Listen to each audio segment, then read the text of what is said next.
Operation Domination is underway. The ultimate game plan to dominate your NFL experience. With your hosts, Dan you gotta be confident about your Achilles. Chase Thornton. Yeah, I mean, I got him at And Adam LaRue. Don't hope to be great and dominate. Well, all right. Welcome back into another episode of Operation Domination. You can download on your favorite podcast app or check out our video content when you go to the Fantasy Football Advice Network YouTube channel at FF Advice Net. It's 3 weeks in a row, and I'm flying solo again today. As always, I'm your host, Dan Mader. Chaz Filardi is out gallivanting around the country to hit different sports books around. So hopefully we'll hear back from him soon. Hopefully next week, but not going to happen. Just going to be me today while he's lining his pocket green. Hopefully we'll be able to do the same for you guys. Make sure you check out our fantasy football relevant episodes that we've had the last couple of weeks because we've been on fire. Finishing the top 10 in the Fantasy Pros accuracy rankings this past week. So I'm doing my best to try to get you guys the most accurate content that you can possibly have to help you dominate your leagues right in line with the show brand. So on Wednesday, we had our normal, but we changed it up a little bit. So we have our start-sit questions, or popular start-sit questions, and kind of dive into that. But before, throughout the month of September, we were talking about me, Adam, Chase. What was the biggest discrepancy in our rankings versus ECR? What value did we see or did not see, compared to consensus? This week, because now we're in the October and even redraft leagues have entered the buy-sell part of the season, we brought back Dynasty Temperature Check. It was pretty cool. Adam leads the way on that one. What's the values that people are actually trading some of these key players for? And it has redraft purposes as well, but mostly centered around Dynasty. And of course, the DFS cocktail was delicious as always. Make sure you go check out Chase Thornton's article that he puts out on Saturday mornings for that DFS cocktail and your plays of the week. Speaking of drinks, after that, we had Dr. Brian Scott on last night. 25 players that we had to talk about for the injury inquiries for week 6. So much to unpack. Plus, you had 2 teams on bye. So all episodes that you need to make sure you go back, subscribe to the Operation Domination playlists at FF Advice Net on YouTube, or just make sure you go to your favorite podcast app, look for Operation Domination Football. With that, let's talk about what today's show is all about. The week 6 best bets. We're going to talk about some game lines. I'm going to talk about my player props and preview a little bit on what the article that I'm going to have coming out on the huddle, like I do every Saturday, ahead of time. So we got 15 player props for you guys. I go into more detail in the article, so make sure you check me out in the huddle. But let's dive into this thing. There's another London game. Another one. I hate these games. I do. And look, I'm on the East Coast. I shouldn't even be complaining that much. I understand that. Because if you're in the West Coast, God forbid if you're in Hawaii, you really can't get up before those games start. I don't know how you do. But even on the East Coast, we like to party on Saturday night. We're not trying to get up at 9 o'clock, 9:15 to make sure everything's set right. And if you're in 20-something leagues like I am, you're never going to get that checked in time. You go to bed on Saturday night hoping everything's settled, right? You got all your news. You're like, all right, who's questionable, who's not? We should be okay. Inevitably, there always winds up being somebody who's a last-second scratch because keep in mind, it's the afternoon in London. And that's the problem. So you go through warm-ups, and some of these players wind up pulling something during the warm-up. You can't prepare for it. Oh, the Jalen Warren thing a couple weeks ago comes to mind. How many times have we been burned on situations like that? Oh, get rid of it. I hate it. If you're going to have an international game, fine, but just do it at a reasonable hour. Pump it out to 7 o'clock their time. Come on, give us a little break here. At any rate, I digress. So 9:30, Broncos and Jets. Make sure that you're all caught up on your players. I can tell you from this standpoint, nobody on the Jets or the Broncos seems to be super questionable heading into this game. Anybody you were going to play, we know is pretty much going to be available for this one. So that's the good news there. As far as the line goes, whenever you get these international games on neutral sites, it can get a little wonky, right? Everything's out of sorts. You're in a different country. First of all, when you're flying out to go practice for the week, you're playing at a way random time. Whether you're a West Coast or an East Coast team, it doesn't matter. Your body clock's all screwed up. So these things can get wonky because of those elements. But right now, the Broncos are favored at 7.5 points, and the over-under is sitting at 43.5. The Broncos have been 2-2-1 against the spread so far this season. 1-4 with over versus under. 4 of their games going under. The opposite is true for the Jets. 4 of their games have gone over, and they're 2-3 against the spread. So there's not a lot of trend data to kind of help us out here in this one, other than which one do you believe? Because the Jets defense has been terrible, and it's not getting any better, a lot of their games have gone over. The Broncos defense is very good on the flip side of that. But the Broncos offense, I think, to me, here is the key. How much do they actually push it? Sean Payton's all too happy to sit back and just win an ugly game when he's in a position to do so. We've seen it time and time again. So if anything, I'm leaning towards the under in this one. The Broncos defense should have no problem handling the Jets offense, which consists of really just 3 players. 2 of them are runners, and Fields and Brees Hall, and then Garrett Wilson, who's going to get the Patrick Surtain treatment. I don't see the Jets being able to put up a ton of points in this game. On the flip side of that, while the Broncos offense could put up a decent amount, again, I go back to when Sean Payton has the opportunity to just grind out wins, he takes it. He's not the Ben Johnsons of the world. He's not the Detroit Lions of the world. He doesn't put up points when the opportunity presents itself to do so, even though you might not have to. That's not his style. So I'm taking the under in this game at 43.5. I'm staying away from the line. Again, because the Broncos don't push it, that tends to let lesser teams hang around longer than they should. Are they the clearly superior team? Yes, 100%. But I'm staying away from the line in this game. I don't have any props for you guys in this one, but let's get into the Cardinals and the Colts. So the Colts are legit, first of all, and I can't believe it. Well, I can. I shouldn't say I can't believe it, because I was talking about in the offseason how the Colts did a lot of good things on the defensive side of the ball. Now, right now, their secondary is a little bit banged up, and once they face a team that has the ability to stretch them out, they're going to be in trouble. But the problem is they're not playing anybody who has that ability right now. Everyone's playing right into their hands. They got a good front 7, and they're able to hang back, protect from the deep ball, run up and tackle, and play good fundamental football. And everything's playing right into their hands right now based on the opponents that they're playing. Because right now in the NFL, outside of the Rams, there really isn't any deadly passing attacks. The Rams and the Lions are the only 2 teams that offenses, frankly, on a week in, week out basis have impressed me. The Chargers did the first 3 weeks, but even they've kind of gone a little bit wonky the last 2 weeks without being able to run the football in that Greg Roman offense. The Bills are the Bills. I guess they were kind of, Josh Allen's impressive. I don't know about the rest of that team, to be honest with you, especially with the passing attack. So a lot of this, I'm just kind of laying this out there. Like, the Colts are in prime position to do what they do best and have the rest of the league play into their hands for them. Colts aren't going anywhere. This is going to be a team that not only do they probably win the division, but we might be looking at like a 2 or 3 seed with Daniel Jones on Indianapolis. Who would have thunk? And props to Shane Steichen. Like, there was a lot of things I was questioning about Steichen last year. And it was besides the Anthony Richardson stuff. Like, a lot of people were like, oh, well, look what happens when you have a quarterback who plays on time. Sure, that helps. But a lot of the problems the Colts had a season ago was that they weren't building the offense around ding, ding, ding, Jonathan Taylor. They are doing that this season. The offensive line has improved. Jonathan Taylor's been an absolute beast. Play action pass as a result opens up for Daniel Jones, and that's what he's best at. Not to mention the Colts have had wide receivers, just haven't been having an efficient quarterback to be able to use them consistently. That's been the biggest problem. So they're for real. The Cardinals, on the other hand, are a team that are about to implode. Kyler Murray is garbage. Period. As a quarterback, he is garbage.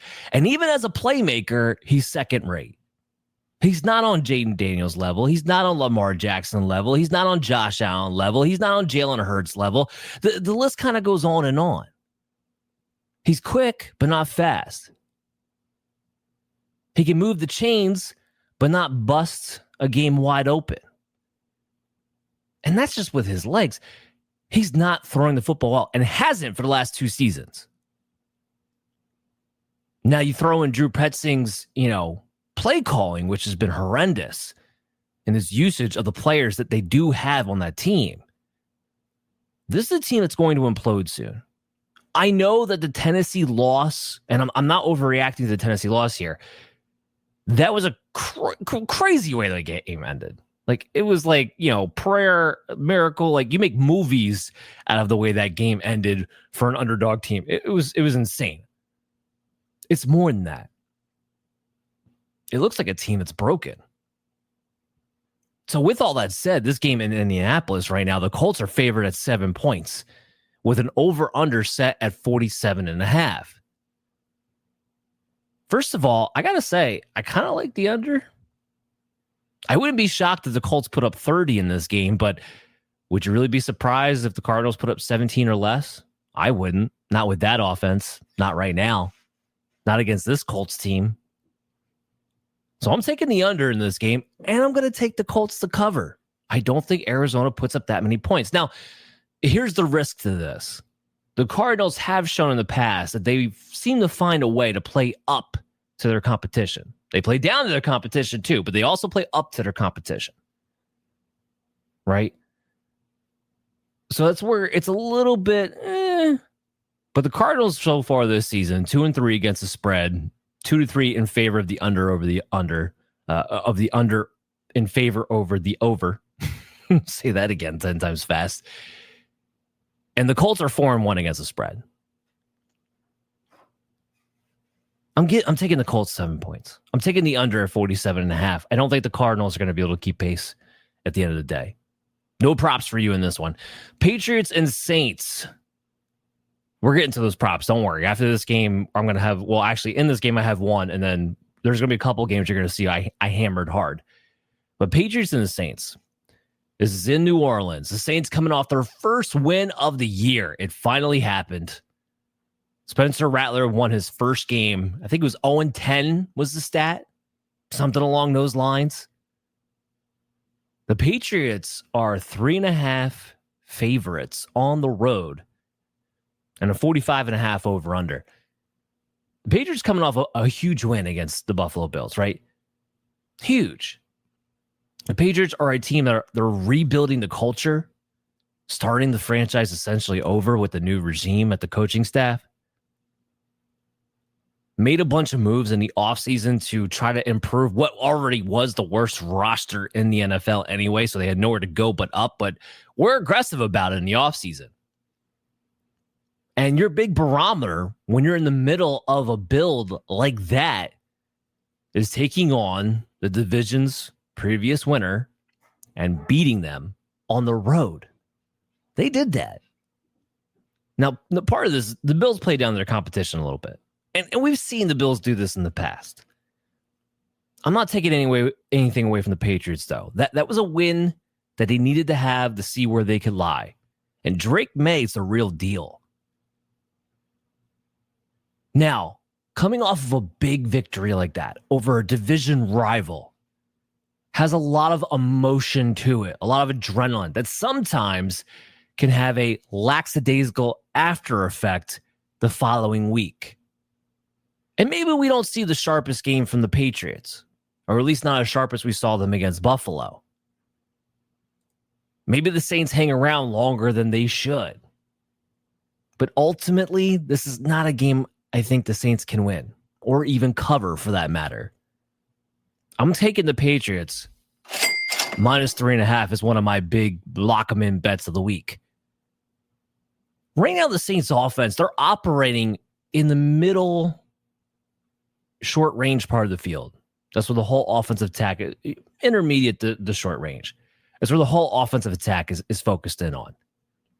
Patriots, they got Christian Gonzalez back. Their front seven is playing good Mike Vrabel brand fundamental defense. Nothing special. They're not rushing the passer at a crazy rate. They're not making crazy hard hits. They're making a lot of turnovers. They're playing fundamental football, Mike Vrabel brand style. So yeah, when you add that in and a Saints team that doesn't have a ton of firepower, to me, it's a no-brainer. The Patriots will cover this game even on the road at 3.5 favorites. They're 3-2 against the spread so far. Now, here's what's a little bit surprising, that the Saints are 2-3 against the spread. So they haven't been too schlubby in that area. But here's my first player prop that I have for you that I'm going to talk a little bit more in the article. But Chris Olave, reception yards, his line is sitting at 56.5. My projection comes in at about 48.8 receiving yards, somewhere around there. So I have a cover probability based on a 7.7 edge at 65% for Chris Olave. Typically speaking, when you're getting a player who's getting like 8 to 10 targets every single week, and he has a line of 56.5 reception yards, and you're betting the under, you should be considered a madman. The problem is Chris Olave has an ADOT like he's a running back. Remember when I said this whole offense is operating in the short range, middle part of the field? Yeah, Olave's part of that. I mean, like 10 targets, 10 receptions for like 45 to 50 yards. That's been the stat lines for Chris Olave.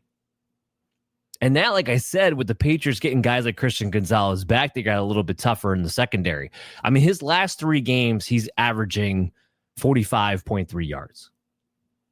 There's nothing explosive down the field. Spencer Rattler simply cannot stretch the field, period. It's not working out that way.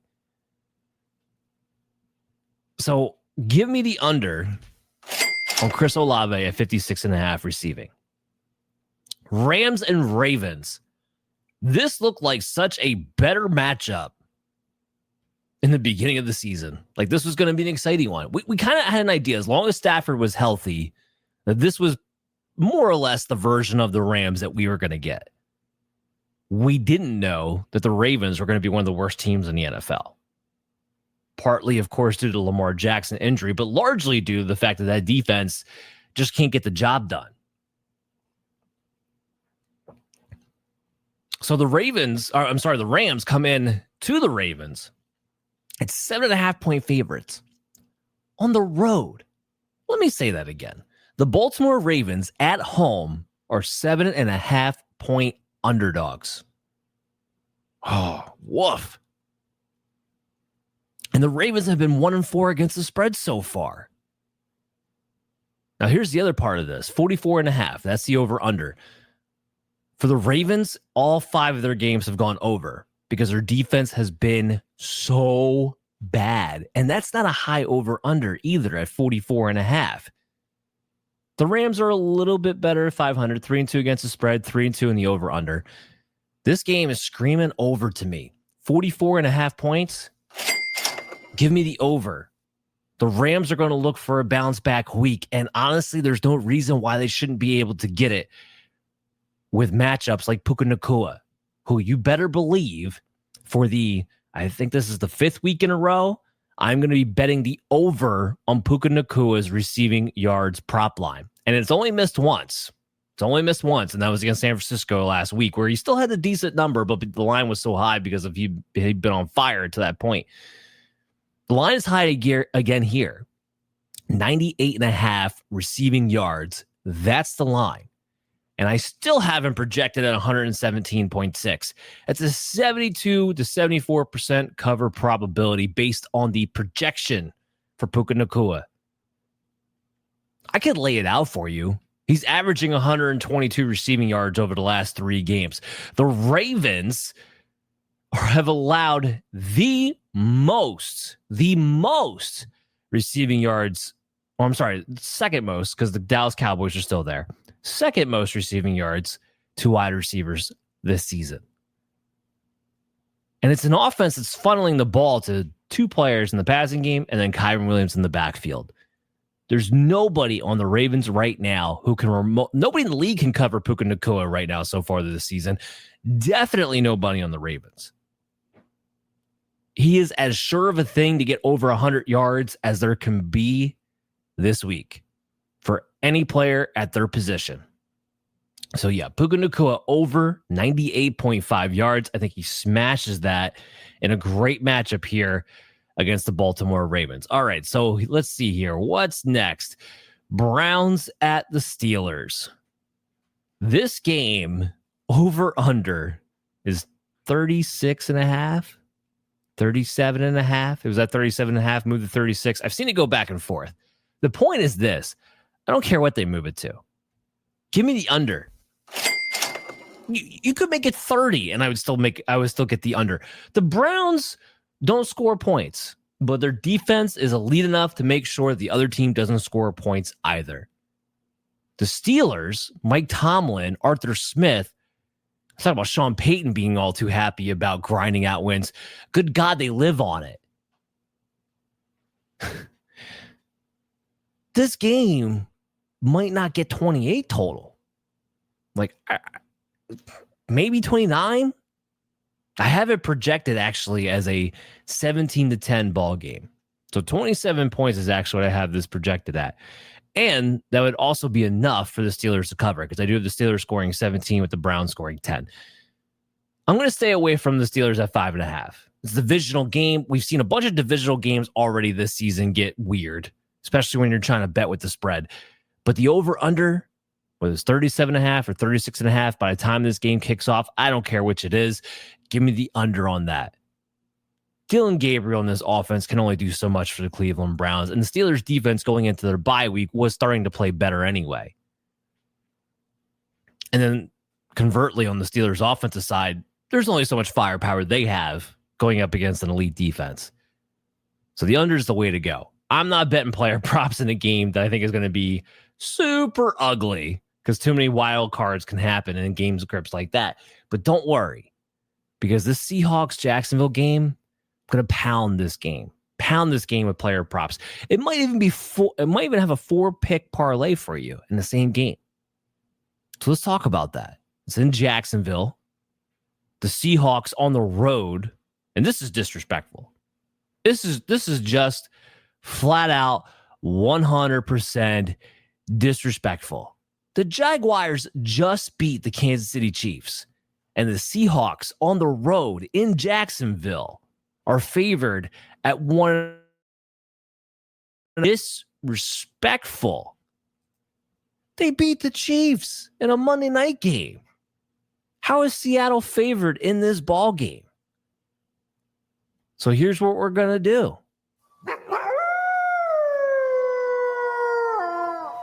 You know what that sounder means? Jacksonville Jaguars straight up in this game is my underdog special of the week. 1.5 points in Jacksonville. Look, the Jaguars have been inconsistent. There's absolutely no doubt about that. But the Seahawks defense is one of the most overrated units in the NFL. And Devon Witherspoon, we still got to see the official, injury reports, but Devon Witherspoon, as of this recording, is still trending towards potentially not playing. And I don't care if Tariq Woolen comes back from his concussion or not. He stinks. Nobody else besides Devon Witherspoon is worth a damn in that secondary. And this is not a team getting a ton of pressure on the other quarterbacks. So this plays in the Jaguars' hand to play their game. Now, here's what I will say. The 47.5 over under. I'm not usually a guy who takes a lot of unders when it comes to the totals, but I have so far tonight. I'm taking the under in that one. So the Jaguars' defense has been playing pretty well, especially against the run. So is Seattle's. The weakness of both defenses is running backs catching the ball out of the backfield. The thing is that neither offense has been throwing the ball to the running back out of the backfield all that often. We'll talk about Travis Etienne in a second. I think we all know about the Seattle Seahawks situation. This game sets up to be just low scoring. It does. 100%. Because you have two passing offenses. Now, maybe Seattle less so, but they're kind of inconsistent. right? Sam Darnold, Trevor Lawrence. We know what their history has been. Now, I said Seattle less so because Darnold has been very, very good up until this point, but he also hasn't played a defense as hot as the Jacksonville Jaguars are right now. And I want to emphasize hot because when I look at this defense on paper, and I know they just made the deal where they sent off Tyson Campbell for Gavin Newsom. Okay, fine, whatever. But on paper, this is not a defense that I think should be as shut down as they are, but they are playing hot right now. So we can go off of that. Yeah, give me the under at 47.5 for the Jaguars winning this game outright. I love that bet over there. All right, so just to get you caught up here, the Seattle is 3-2 against the spread. Jacksonville's 4-1 against the spread. So even more trending towards Jacksonville being our underdog special of the week. And now let's get into the player props because I'll be hammering this pretty hard in this game. So again, I told you I have 4. I got Jackson Smith-Njigba. If I could talk, his player reception yards at 80.5 over under. I'm projecting him for 106.8. Yes, it's a little bit of a tougher matchup with the Jacksonville Jaguars. I understand that to some degree. But like I said, that's on paper. JSN's been getting featured like a number 1 wide receiver, high volume every single week. The passing offense flows through him first. He's averaging over the last 3 games 102.3 receiving yards with a line at 80.5. So the books are trying to give you a little bit of a break given the matchup in this scenario. And I think it's a matchup that JSN could take advantage of. So give me the over on that. We're not done. Seattle still. Zach Charbonnet. His rush and reception yards total is sitting at 51.5. That's a great value for the under. I think week 1 was the only time Zach Charbonnet would have hit the over in this mark. Like, I got him projected for 37.3 total yards. And maybe that's a little bit low, but I certainly have him far lower than the 51.5 line that they have him set at. He's not getting enough work, and he's not efficient with the opportunities that he does get to really be a threat to go over this line right now. Kenneth Walker is the starting running back. He gets the majority of the carries. Here's the problem with Zach Charbonnet. While snap-wise, he either is the same or maybe even a couple snaps more than Kenneth Walker because he plays more on passing downs, 2-minute drill, long down and distance, and so forth. Even though he's out in the field, he's not getting the opportunities when he's out there. The only area of the field that Zach Charbonnet consistently gets legitimate opportunities is inside the 5-yard line. Which, I mean, great. Fantasy-wise, if you're chasing touchdowns, he's the guy you're chasing a touchdown with, sure. But betting-wise, for yardage purposes, that doesn't help. It doesn't help you get to 51.5 when you're already 5 yards in getting the ball. And that's where the majority of your work comes from in the first place. Could Charbonnet bust one at some point? Sure. But the one thing that's been really legitimate in my eyes with this Jacksonville defense has been the front 7. So give me the under 51.5 for Charbonnet on his total yards. Let's move to Kenneth Walker's total yards, shall we, since we brought him up. Now I'm going the opposite direction here. So his rush and receiving yards, the line is at 67.5. Now on this one, I have him projected at 77.6. Grant you, it has mostly to do with the rushing yards efficiency, as he's getting maybe a target here or there in the passing game. It's not very much, but maybe just a little bit to kind of help him out, which is why I take the rush and reception yards here at 67.5. So his last 3 games, he's been averaging 68.3 rushing yards by itself. So just the rushing alone on his average the last 3 games would kind of put him on the over. And then 13.7 receiving yards. That's mostly due to a 29-yard catch he had on Thursday Night Football against the Arizona Cardinals a couple of weeks ago. But we do know that Kenneth Walker, when he gets the ball in space, has the opportunities to make big plays. So that's what this boils down to for me, ultimately speaking. Now, the Jacksonville Jaguars have allowed 118.6 running back rushing and receiving yards per game. Now, obviously, that's to the unit the whole running back backfield of the other team, not just one player, but knowing what the usage is, Kenneth Walker likely to get the majority of that. Okay, we're still on this game. So this is for the 4 same game parlay player prop that we got going. Travis Etienne, his reception yards, his over-under is at 14.5. I have the under in this one too. I got him projected at about 8. As great as Travis Etienne's been, and as much as he's had a history of being a really good receiving running back, he hasn't been utilized as such this season. So LaQuint Allen and Bashal Tutin have actually come in and stolen a lot of snaps in that part of the game for Travis Etienne. That's been the biggest problem.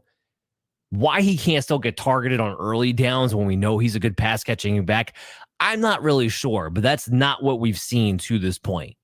I mean, really, honestly, in general, the Jacksonville Jaguars under Liam Cohen through 5 weeks has not really thrown the ball to the running backs. Because even with LaQuint Allen and Bashal Tutin playing in those situations, they're not garnering a whole hell of a lot of targets either.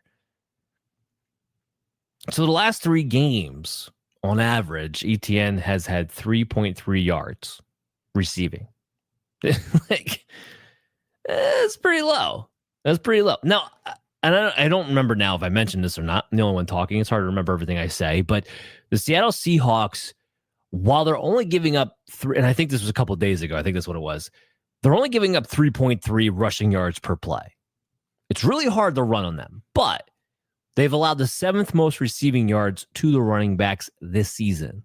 So it's a matchup in which you should be able to take advantage of throwing to your running back out of the backfield. And look, maybe the Jaguars do. Again, Travis Etienne can catch the ball. So that would be the risk you're having with a 14.5 reception yards over under mark. But because through 5 weeks, the usage has just flat out not been there in the passing game, that's kind of what I'm betting on here. And that's why I still take the under, even though it's a low prop to begin with. Next is going to be the other game that I hammer pretty hard with player props. So, Chargers at the Dolphins. Chargers favored in this game at 4.5 points. Chargers should be favored. But this feels a little bit like a trap from a couple of weeks ago, and I mentioned it. Now, I didn't tell you to go out and bet on the Giants, so I'm not going to count it as a win. But I did mention that the Chargers have a hell of a history when traveling from the West Coast to the East Coast and actually being able to cover. They don't do it very often, and it hasn't mattered what coach, who the quarterback was, the status of the organization, none of that. Whenever the Chargers have traveled from west to east, it doesn't seem to work out very well. Having said that, the Colts stink. The Dolphins stink, and the Chargers should be favored, and they are at -4.5 points. I'm not taking it. I'm not looking at the over-under here either. This game could go far too many different ways. If you want to know what the trend is, they're also bucking each other. So the Chargers are 1-4 towards the under. Okay. Well, the Dolphins are 4-1 towards the over. So you're getting 2 teams that are clashing from 2 different trends here. With the Dolphins defense being as bad as it is, and that the Chargers offense does have Justin Herbert, even if they don't have a great running game because Amari and Hampton's out, we know they have the passing weapons. They haven't been afraid to throw the ball under Greg Roman, and they know they have Justin Herbert against a horrible defense. For fantasy players out there, you may notice that, all right, the Dolphins have not given up a ton of points to fantasy points to wide receivers. It's mostly because they've been a run funnel. If you actually look at their efficiency defending the pass, they're one of the worst in the league. In fact, they're top 3 in most passing yards per play allowed. So it's not because their secondary is good, their run defense just stinks. It's just because their run defense is so bad that teams just take the easy way out. But when they do want to throw, they can. It's not a problem.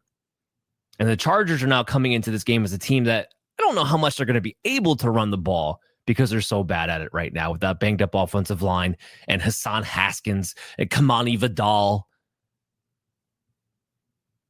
So it's interesting from that standpoint. I would lean towards the over at 44.5 because the Chargers defense is a defense that's kind of vulnerable at the moment in their own right. But otherwise, I'd rather focus on the props. Speaking of Justin Herbert, he's been running a lot more lately. And his line in this game for his rushing yards is at 17.5. I have him projected for 30. I have him crushing this one. Now, he's actually averaged 30 rushing yards the last 3 games anyway. He's been scrambling. The lack of a run game when you have a mobile quarterback tends to lean on them, whether it's designed or scrambles, it doesn't matter, that they'll be the ones leading the way in rushing yards. I wouldn't be surprised if out of the next 4 games that Amari and Hampton is expected to miss, that Justin Herbert is the leading rusher in at least 2 of them. And it would track that would likely be this game as one of them. So give me Justin Herbert over 17.5 rushing yards in this. Love that bet against this Miami defense. Not done with this game. DeVante Etienne, reception yards, 30.5. Now, this is one of my tighter edges of the week. Okay? But I haven't projected at 34.6. He's been averaging about 20.3 the last 3 games. So he is kind of under what that line is on his average. But we also know Etienne's explosiveness. We know that the target share has consolidated around Jalen Waddle, Darren Waller, and DeVante Etienne. And we know that if we take in the expected game script, which is something I typically do when trying to project these players, the Dolphins should have to come back from behind at some point in this game. And one of the easiest things for them to do is to check the ball down to DeVante Etienne. So give me over 30.5 receiving yards just due to the usage heading his direction now with no Tyreek Hill. And the Chargers themselves allowing 24.4 receiving yards per game to the running backs too. I mean, they're not leaky valve, but they're also not stout either. Let's get to Darren Waller in this game because I'm also on Darren Waller. So his reception yards, 36.5 over under. Far too low. Like that should have been your initial reaction right there. But that was your first time hearing that. Darren Waller, 36.5 reception yards, far too low. I can project it at 52.5. Now, you can point out the fact that he didn't get a catch in the second half. I get that. But in the first half alone, the guy had 79 yards this past week. This team is desperate for playmakers. And I can't believe I'm this confident on a player who had a 2-year hiatus, but I am. 1, he's the only player they have they can throw a jump ball to. 2, outside of Jalen Waddle, he's the only other target that's a legitimate threat down the field. Period. So he's averaging 52.5 receiving yards right now. Like, get her done. The Chargers have been stingy against the tight end. That is true. But given how this offense is constituted, there's a likelihood that they're going to have somebody playing over the top of the Jalen Waddle deep ball. That opens up Darren Waller, who likely will be a red zone target as well. And when you only have a 36.5 yard line, being a red zone target can actually play into your favor of getting over in that instance. All right, so let's check this out. Cowboys and the Panthers. 2 teams trying to figure out which direction they're going to trend in. Plain and simple. The Cowboys are favored in this game on the road by 3 points. 49.5 over under. The Cowboys should smash. Bryce Young is awful. Just terrible. The experiment needs to end. And the Cowboys, even though they have one of the worst defenses in the NFL, don't get me twisted, have been kind of impressive. Dak in particular, considering there's been no CeeDee Lamb and Brian Schottenheimer, who I still don't believe in, is the head coach calling plays. It's actually looked okay. So Dallas is coming into this game 3-2 against the spread, but so is Carolina. There's nothing in the trend data that would tell you one way or another, other than I think the Cowboys are just flat out the better team. So giving them the cover by 3 points. All right, so let's talk about Javonte Williams. This is my player prop for this game. Rushing yards, 76.5 is his line on the over-under. And we just got word today that Miles Sanders is going to be out for the rest of the season. All aboard. Nobody in the way of Javonte Williams and his overall touches. Jadon Blue is not a factor when it comes to this. So 76.5, I got him projected for 89.5 on the ground against one of the worst run defenses in the NFL. And he's been averaging 98.7 rushing yards over the last 3 games anyway, with 18 to 20 attempts. That screams getting over 76.5. So I love this bet here for Javonte Williams against the Carolina Panthers. Now, next up, here's what we got. Titans and Raiders. I know. I try to just give that some dramatic, intro to make it sound more interesting than what it actually is. Other than this, unless you're betting on this game, unless you have fantasy players involved in this game, you don't care about this game. Even the Jets and the Raiders fans don't care about this game. It's brutal for both these guys. Oh man. Or Titans and Raiders fans, excuse me. So the Raiders are favored at home at 4.5 points. The over-under set at 41.5. When you're dealing with 2 really bad teams like this, there's nothing to bet here on the overall lines. You want to live bet it? Go for it. Be my guest. The only trend that's really looking at right now is the Raiders are 1-4 against the spread. I know Tennessee won last week. It was so fluky. I know the Raiders been so awful. So this thing could go either way. And I don't have a ton of props in this game. 2 bad teams, unless there's somebody that really sticks out to you, makes it difficult to actually find value. So let's move on to the 49ers and the Bucs. It's in Tampa Bay. The Bucs are favored at 3.5 points. The over-under set at 47.5. Both teams are 3-2 against the spread. Both teams are 3-2 over versus under. I know people are looking at the 49ers like, whoa, they pulled off a crazy win against the Rams when they were 8.5-point underdogs with what's looking like it's going to essentially be the same team, maybe plus Jawan Jennings. Because Jawan Jennings might play. There's still no Purdy. There's still no Ricky Pearsall. George Kittle's not coming back till next week. Obviously, Nick Bosa's done for the year. It's hard to do it twice. Look, first of all, Shanahan knows how to win against McVay. He's proven that over the years. Tampa Bay has knocked off some really good teams. Now, they've done it in a fashion that I don't believe is sustainable by winning these games on the end of fourth quarter game-winning drives. You live and die that way. It's going to regress the other way eventually. But they have played good football against really good football teams, and this is at home. I know the Bucs are kind of banged up in their own right. Chris Godwin's not going to play in this game. You're back down to Emeka Egbuka because we're still waiting for Mike Evans to make progress from his hamstring injury. You really think Mac Jones and Kendrick Bourne are going to beat out another team that they're underdogs for? Really think it's going to happen? Baker Mayfield and Emeka Egbuka have been really good. So the Bucs are only 3.5-point favorites in this game. Give me the cover. Give me the cover. It doesn't make any sense not to. All right. So now, because I don't have any props for you in this game, let's move on. 4:00 hour. We got the Bengals and the Packers coming up. Packers coming off the bye week. The Bengals just traded for Joe Flacco. So they should have hope. No? Isn't that how that works?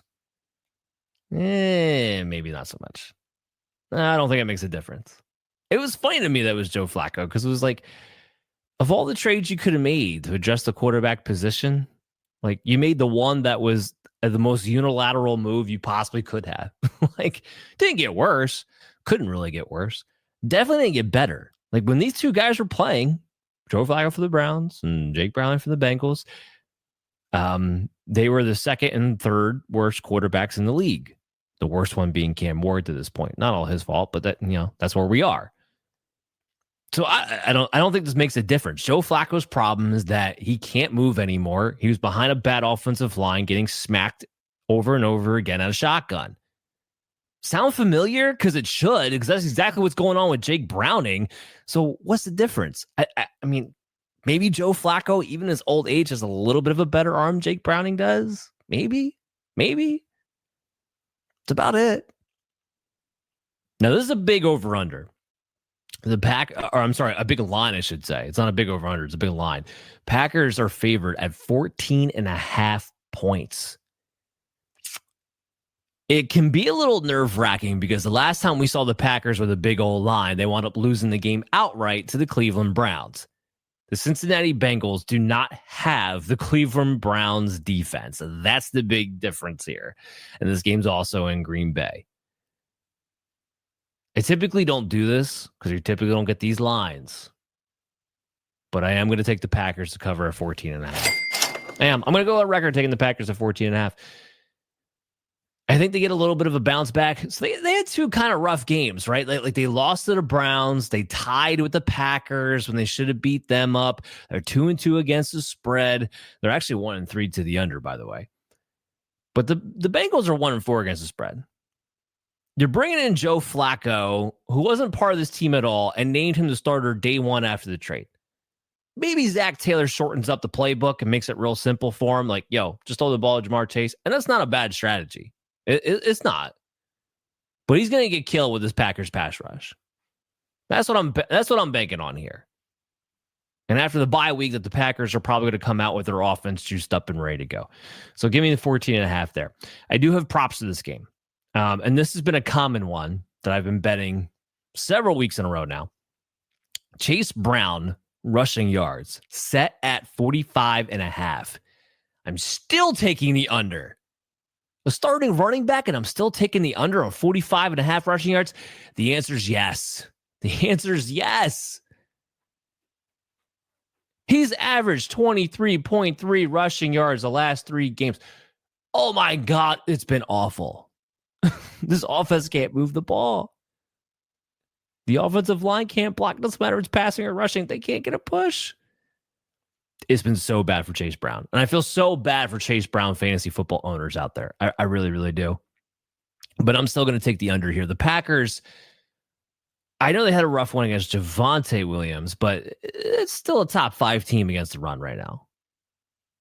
This is not an easy team to run on, especially when you don't have a good offensive line, and especially when the running back you do have is not a bruiser. Chase Brown is more reliant on getting outside the tackle and his finesse. I do think you can run the ball down the Packers' throat if you have the right setup. If you have a decent interior offensive line and a power running back, I think you can have success against this Packers defensive front. But if you have a bad offensive line and a running back who depends on his speed and explosiveness to make plays, that's a bad matchup against this Packers defense. So give me the under on Chase Brown at 45.5. Let's get into Sunday night. Lions at the Chiefs. This is going to be one of the biggest games to look forward to. And thankfully, we got good news because it was starting to get a little bit scary there for a second with Xavier Worthy. But it sounds like he's off the injury report and expected to be good to go to play. Cool. Because I didn't want to see this game without Xavier Worthy. Because I didn't want to see this game with the Chiefs reverting back to what they were the first couple of weeks of the season. Ugh, awful. Let me see Patrick Mahomes do Patrick Mahomes things. He needs to be able to do that if he has fast receivers on the field. Let's give it to me. And Detroit, their secondary is completely banged up. This is about to be a pass funnel defense, if it wasn't really already, because it was kind of already on its way to doing so. So this game, the Chiefs are home, favored at 2.5 points at home. The over-under set at 52.5. I don't care about who's favored in this game. I'm not going to bet one way or another. I can see both teams winning this game and or covering. But what I do see is over 52.5. I see fireworks on Sunday night. I see two teams looking to take it to one another. The Chiefs defense has been decent, but they are a little bit more vulnerable than what we have seen the last couple of years with Steve Spagnuolo. And like I said, with Detroit being their secondary so banged up, I think points are going to be had here in this game, and you have two offenses humming. Detroit is 4-1 against the spread. Just FYI, if you did want to bet on one team, I probably would lean Detroit, to be honest with you. They're the more complete team at the moment, but it's the Chiefs and Arrowhead, and that's why I'm not going to touch it. But I am going to touch these player props. So I got Amon-Ra St. Brown. Because the Chiefs have been very good against wide receivers, his line is discounted at 69.5. I still have him projected for 81.4. We could talk about Sam Laporta getting involved. We could talk about when Jameson Williams is going to be involved and how consistently those things are going to be. But what we don't have to talk about is Amon-Ra St. Brown and when he'll be involved, because he's involved every single week, no matter this matchup, no matter the situation. He is one spot behind Puka Nacua as far as fantasy wide receivers this season. Give me the over on Amon-Ra St. Brown at 69.5, who's averaging 82.3 yards over the last 3 games to begin with. All right, so we got a doubleheader on Monday night, by the way. Another thing, as an East Coast person, I hate. Can't stand it. I can't watch the second game. It's not on until 10 o'clock at night or whatever the case may be. Now, I think this one is kind of like the last week's game where we have one at 7:15 and one at 8:15. But why? Why I have to have one game and then have them an hour apart? Like, yeah, okay. For me, I have 2 TVs in my man cave. I could watch both at the same time. Not everyone's set up that way. And even if you have the TV and the phone going, like, you want to watch on the big screen. Why do I have to watch 2 different games? This is dumb. Sunday's fine. We got Red Zone. Unless you're going to bust out Red Zone for the Monday night doubleheaders, which, I mean, ESPN owns now, so they technically could do that if they wanted to. But unless you're going to do that, like, stop it. You're making it worse. Anyway, so you got the Bills and the Falcons at Atlanta, and the Bills are favored at 4.5 points after losing at home to the Patriots, and now they're going into Atlanta. They're favored at 4.5. Guess what this means for me? Now, I don't have the Falcons outright winning this game, but I do think they cover at 4.5 points. This is going to be a closer matchup than people think. Atlanta Falcons defense, I don't think a lot of the public has caught on to the fact that this is a decent defense this year. This is not the Falcons defense of old. They have athletes, and that's a bad thing for Buffalo because they depend on Josh Allen and James Cook to bust the big plays because it doesn't come from anywhere else. Josh Allen plays Superman. James Cook busts a big run. James Cook is going home, by the way. He did play in Georgia. But the Falcons have been stingy against running backs. Like the number 1 team against running backs. And they've been stingy against the wide receivers, especially with A.J. Terrell playing now more towards his game. They've had a pass rush. The only thing about the Falcons that's been inconsistent so far is the offense. And right before they went to the bye, they kind of got going a little bit. We'll see if that carries over. Their offensive line's an issue and will be an issue against that Buffalo Bills pass rush. I can guarantee you that much. But this game, I think, is going to be close. So give me the Falcons to cover plus 4.5. Like it. Here's a prop for you that I like even more. Bijan Robinson. Rushing reception yards. I've been attacking Bijan's rushing reception yards prop for as many weeks as I possibly can. Because he's just that all-purpose back who's getting it done. And you know he's going to bust it either on the ground or through the air. It's just coming. You just don't know which one it's going to be. So take the rush and reception yards. And the line is a big one. It's 114.5. I still haven't projected for 146. Last 3 games, he's averaged 153.3 combined yards. So it's been there for him. Easily. And Buffalo's defense isn't anything that you need to shy away from, especially when it comes to the running backs. They're allowing about 98.8 rushing yards, 16.6 receiving yards. So just their average 2 running backs would put him over this line. Now you add in the fact that it is Bijan Robinson. I think he'll do just fine. All right, last game on the week, we're going to talk about the Bears and the Washington Commanders. The Commanders are favored at home at 4.5 points. That really shouldn't come as a shock with an over-under of 49.5. Give me the over in this ball game. So the Bears right now are 3-1 to the over. Washington 2-3, but also remember they have Jaden Daniels back, so that's a little bit different now. Than the Bears have one of the worst defenses in the NFL. I know, right? The Ravens and the Bears both have one of the worst defenses in the NFL. Not something I'm used to saying, but is totally true so far to this point in 2025. Now, this is another heavy game for props. So Rome Odunze, reception yards, 66.5. The books just haven't caught up with the fact that Rome Odunze has elevated his game and is the number one wide receiver in Chicago on what is now a good passing attack offense. So I got to project it for 74. He's been averaging 86.3 the last 3 games that they've played. They're coming off the bye week, should give them even more time to prepare for this matchup. And the Commanders are not a defense that are impressive to me in any kind of capacity. They're not. They're old and young, explosive teams that are creative play callers like Ben Johnson should have no time moving the ball up and down on the team like this. And if they are going to fall behind with Chicago's defense the way it is, this could turn into a shootout. There's going to be passing galore all over the place. And Rome Odunze is the only pass target I trust on a week-to-week basis right now because it ain't DJ Moore. It ain't Cole Kmet. It's not Olamide Zaccheaus. It's definitely not Luther Burden. Like, Rome Odunze is the guy, period. So give me the over there. I also have Jaden Daniels over his passing yards prop. It's only set at 217.5. So here's the thing about Jaden Daniels. While he's still not quite 100%, and I still don't think he is in this game, he's going to run less and throw more. We kind of saw it last week when he went for over 270 yards last week. So as long as that's going to be the case, and I do think it's the case for another week, not to mention that even if it wasn't, Chicago's defense is not a defense you have to fear throwing the football, even with no Terry McLaurin. I think Deebo Samuel and the ragtag group behind him is enough for Jaden Daniels to get over 217.5 passing yards. I have him projected at 221.3, which, funny enough, has been his average the last 3 games anyway. With Chicago allowing more than that per game, regardless.